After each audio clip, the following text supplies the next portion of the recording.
கடவுள் பக்திங்கிறது ஒரு குழந்தைக்கு இயற்கையாவே இருக்கும். கடவுள் இல்லைன்னு சொல்றது அவங்கள சொல்லி சொல்லி அதை கெடுத்து வளர்க்கணும். இயல்பாவே நமக்கு சாராயம் குடிச்சா வாந்தி வரும். அது கொடுத்து பழக்கி பழக்கி பழக்கி பழக்கி அந்த 10 தடவை வாந்தி எடுத்து செட் ஆகி அதுக்கப்புறம் சாராயம் நமக்கு அடாப்ட் ஆகும். புரியுதா? இது மாதிரிதான் எந்த தப்பும் நம்ம முதல் தடவை செய்யும் போது பயங்கரமான மன உளைச்சல் நமக்கு வரும். அந்த தப்பு திரும்ப திரும்ப திரும்ப செஞ்சு நம்ம மனசாட்சியை சாகடிச்சிட்டோம்னா அந்த தப்பு நமக்கு நல்லதா தெரியும். புரியுதா?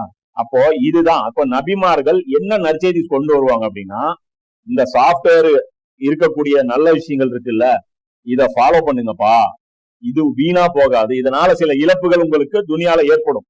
அடுத்தவன் பொருள் எடுக்காம நீங்க வாழ்ந்தீங்கன்னா வளர்ச்சி தடைப்படும். அவ்வளவு சீக்கிரம் உங்களுடைய வளர்ச்சி இருக்காது. பொய் பேசாம, விபச்சாரம் பண்ணாம, சுரண்டல் பண்ணாம வாழ்ந்தா உங்களால சில இன்பங்களை அனுபவிக்க முடியாது.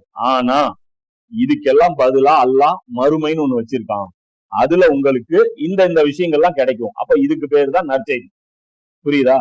அப்போ நபிமார்கள் நல்லது எது கெட்டது எதுன்னு உலகத்துக்கு பாடம் நடத்துவாங்க. இந்த நல்ல விஷயங்களை ஃபாலோ பண்ணி வாழ்றவங்களுக்கும் இந்த கெட்ட விஷயங்களை செய்யாம இருக்கிறவங்களுக்கும் முதல்ல நற்செய்தி நல்ல விதமா அட்வைஸ் பண்ணி எல்லாரையும் சொர்க்கத்துக்கு தான் அவங்க கூடுவாங்க. இதை ஏத்துக்கிட்டா உலகத்தில் இருக்கிற இன்னைக்கு ஒரு 800 கோடி மக்கள் இருக்காங்கன்னா எல்லாருக்கும் சொர்க்கம் போக முடியும். அல்லாவும் சொர்க்கத்தை கொடுக்கறதுக்கு தயாரா இருக்கான். அல்லாவுடைய கஜானாவுல குறைவே கிடையாது. ஆனா இந்த நபிமார்கள் சொன்னாலும் இது சரின்னு தெரிஞ்சாலும் இந்த ஊழல் பண்றவங்க கூட என்ன சொல்றான்?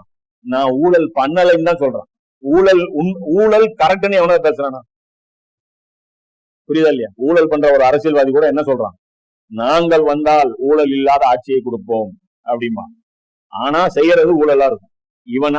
இவன் செய்யற செயலை சரின்னு நியாயப்படுத்த முடியாது. அதை பொய்யா மறைச்சுதான் அவனே பேசுறான். புரியுதா? அப்ப அவன் மனசாட்சியே சொல்லுது அது பொய் தப்புன்ட்டு. அப்போ அதை வச்சு அல்லாஹ் தண்டனை கொடுப்பான். அதனால ஒரு விஷயம் மட்டும் நல்லா புரிஞ்சுக்கணும். இந்த மாதிரி ஆல்ரெடி நம்ம மனசாட்சிக்கு விரோதமா நம்ம செய்யற செயல்களை வச்சே அல்லாஹ் நமக்கு மறுமையில தீர்ப்பு கொடுப்பதற்கு போதுமான இடம் இருக்கு.